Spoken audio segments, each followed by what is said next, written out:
All right. Good morning, St. Benedict. Good to be with you. Awesome to celebrate with you your first communion. Such an exciting day that you'll be able to experience communion with God through the sacrament. Such a gift.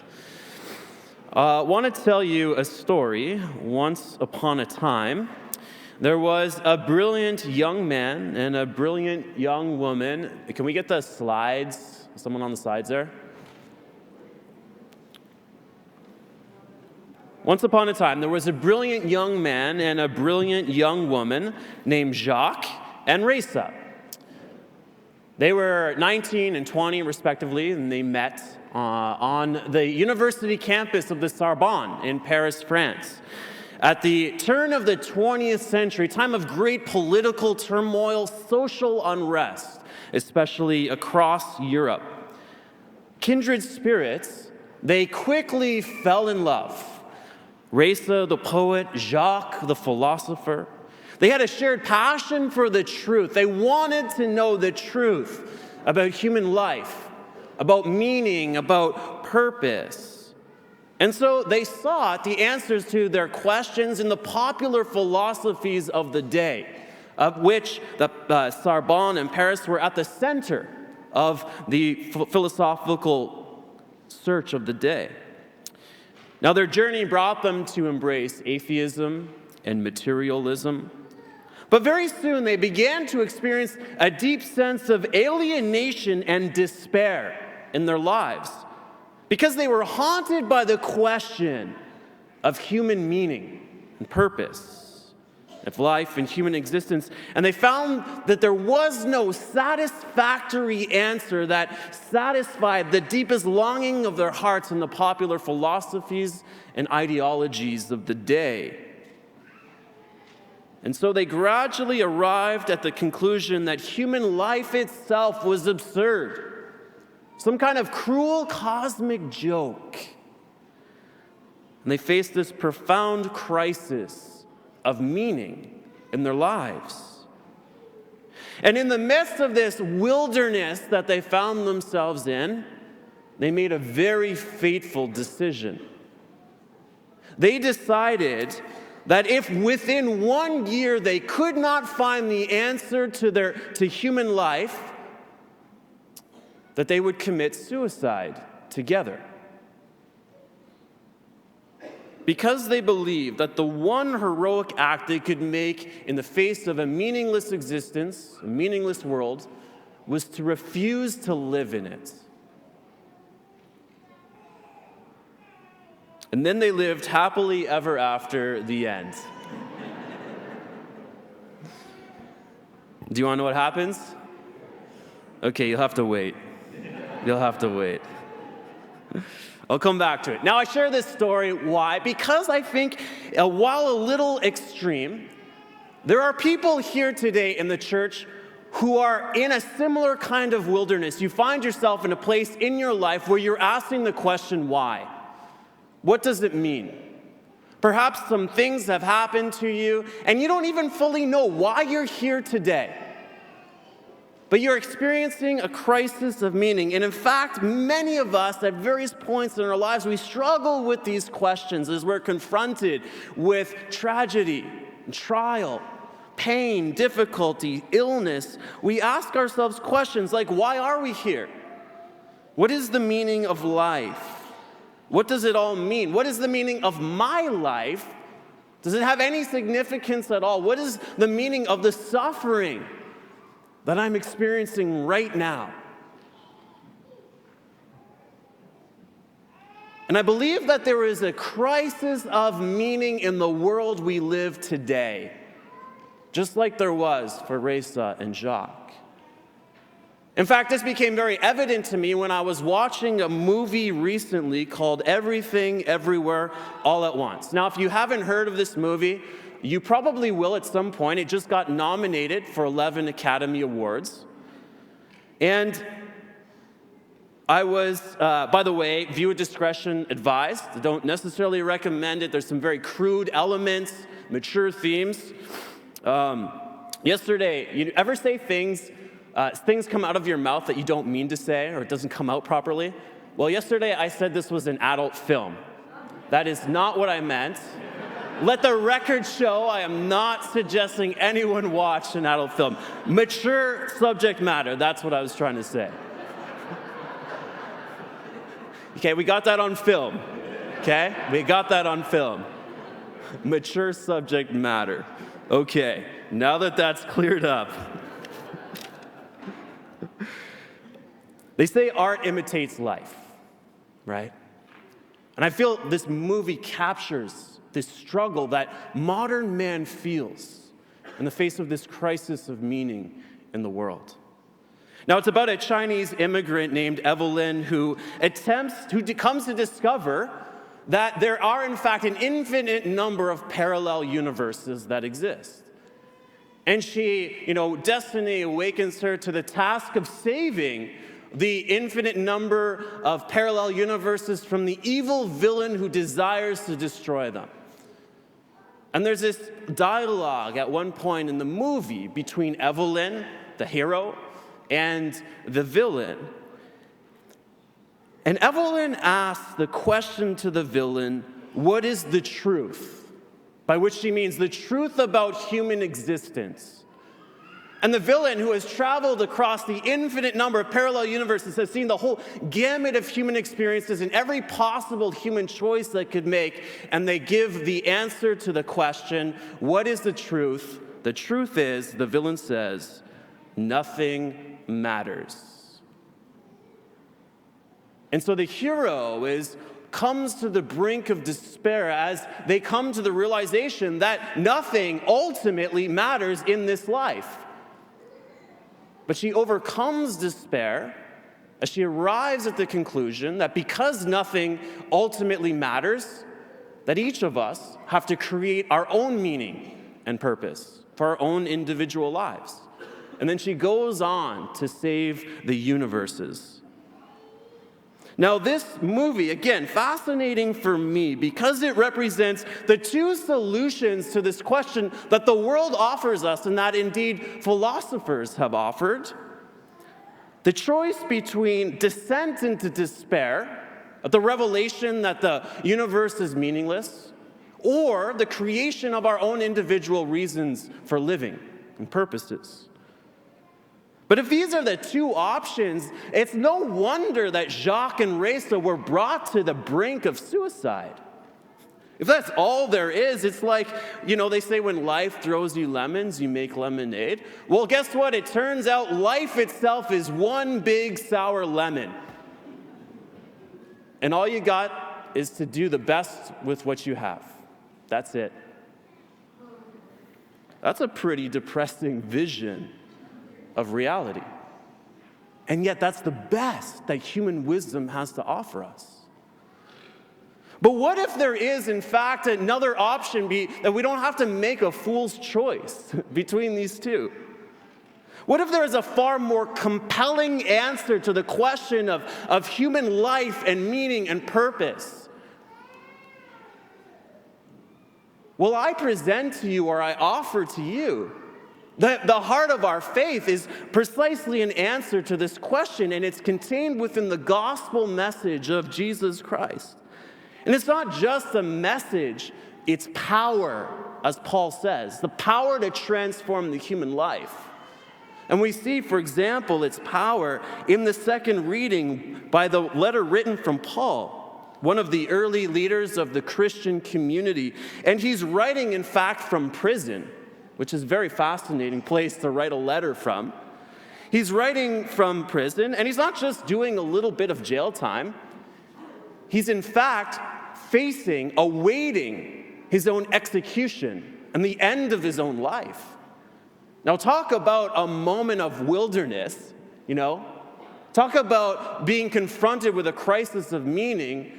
If you're not questioning the meaning of life, you certainly are when you're confronted with life's ultimate absurdity, which is death, the end of life. And you can imagine the crisis of meaning we might all feel in a moment like that. Except probably Father Simon, he'd be thinking about his last meal, but most of us would be asking questions like, why? What does it mean? Why? It was all my life for nothing. And yet that is not at all what we see Paul wrestling with. We see, in fact, it's amazing what he says. He's writing, he's not on the brink of despair at all. In fact, Paul's on fire. He's burning with the love of God in the face of death. And he's writing to his protege, Timothy. And I love this. This is not what you would expect for somebody facing execution. What he says to his protege Timothy, he says, "Join with me in suffering for the gospel." Wow. That this message is worth suffering for, and it is worth dying for. Wow.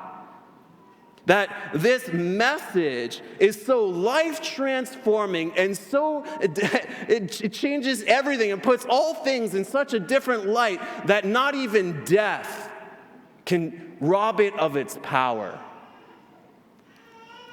And he talks about that this God, relying on the power of God, who saved us and called us with a holy calling, not according to our works, but according to his own purpose and grace.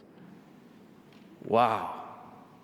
You see, all of us have been saved by God and have been called according to his purpose and his grace. And that means that for all of us, that life is not in fact meaningless, but there is a God that exists who has revealed himself in time and history, in and through the person of Jesus Christ and through his life and death and resurrection, has opened a way to eternal life. And the message of the gospel is this, that you, before you were ever formed in the womb, God knew you. And he created you out of love to be in relationship with him, to know God and to share in his life.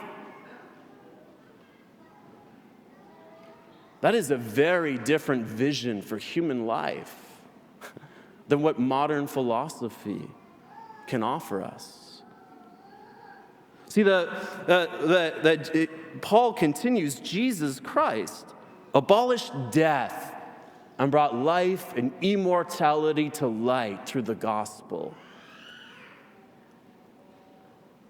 That Jesus Christ, that all of life has been brought, has been brought to light, in light of the gospel message. Paul sees a life beyond death, a life that goes on unto eternity, immortality. And that God has that life, and it is on offer for all of us and any of us who want it.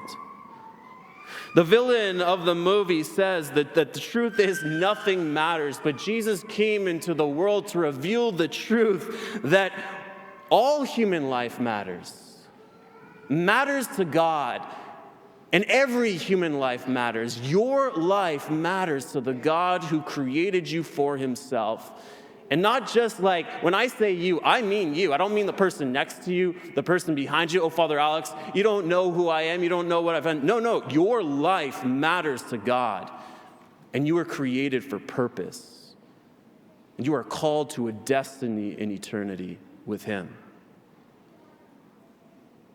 The gospel message is the answer to the crisis of human meaning in the world. And we carry this message in ourselves, and we are called to share it with the whole world because it sets us free. It has the power to change everything, and it changed everything for Jacques and Reza.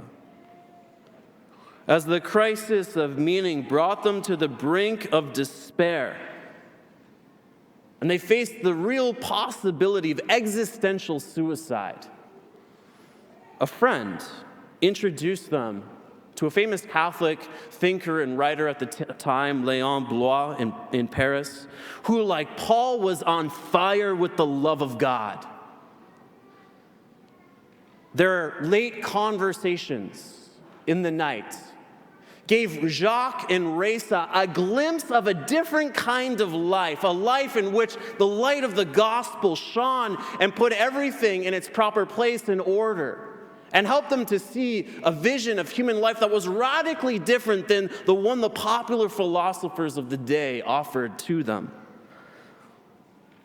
And eventually, they came to put their trust in the person of Jesus Christ. They embraced the faith and they entered the Catholic Church in 1904, and their lives were changed forever. They were literally saved by Jesus Christ.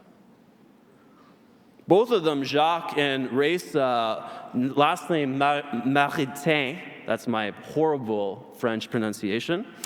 They went on to become two of the most influential philosophers in the Catholic Church in the 20th century. Incredibly influential, lasting impact on the church. And I just want to read a little excerpt from Reza's journal many years later. This is her private journal, a simple line: "The love of God becomes consciously felt in the heart. It presses on it. It seems as if it wants to burst out of the breast, to appear, to shine out in splendor. And this is an ecstasy of love." This woman, once trapped in the throes of despair, had become captivated by the love of God so real that it made her heart want to explode. And the love of God is on offer for all of us. And it's revealed through the gospel message of Jesus Christ. God called Jacques and Reza, and he is calling all of us into his love. Now, maybe some of you, you're here today, and like I said, you find yourself in some wilderness, lost, confused, crisis of meaning over the very things that you're struggling with. But I want you to know that God often leads us into the desert precisely because it's in that place that he wants to reveal his power, his grace. And even as I share this message, I believe that for some of you who are in a time of wilderness, God is going to begin to reveal to you his love, his mercy, and his grace. Such is the very power of the message itself, that it will accomplish that very thing.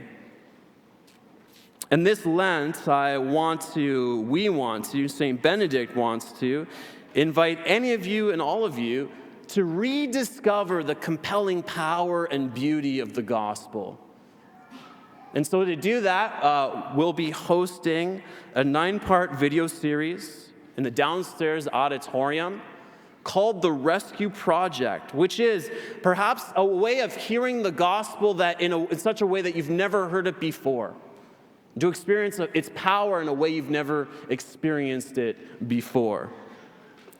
It'll be a video with a small group discussion time, and you'll be able to unpack the gospel message together and experience its power in our lives. It will be Tuesdays from 7 to 8:30 p.m., beginning March 14th. And so if you'd like to sign up, if you'd like to join us, we'll be hosting it here in the auditorium. You can sign up at stbenedict.ca/rescue. If you need some help with that, you can go to the Next Step Center just in the foyer after Mass, and they'll help you out there. If you're in a life group, we'll invite your life group to go through this with us at the same time in your own home at a time that's convenient for you. Now, I'd like to end the message here with a 1.5-minute video, a trailer for the Rescue Project, but I believe summarizes many of the themes that I've shared with you today. So we're just going to put that on now. Life is a tale. Let's try that again.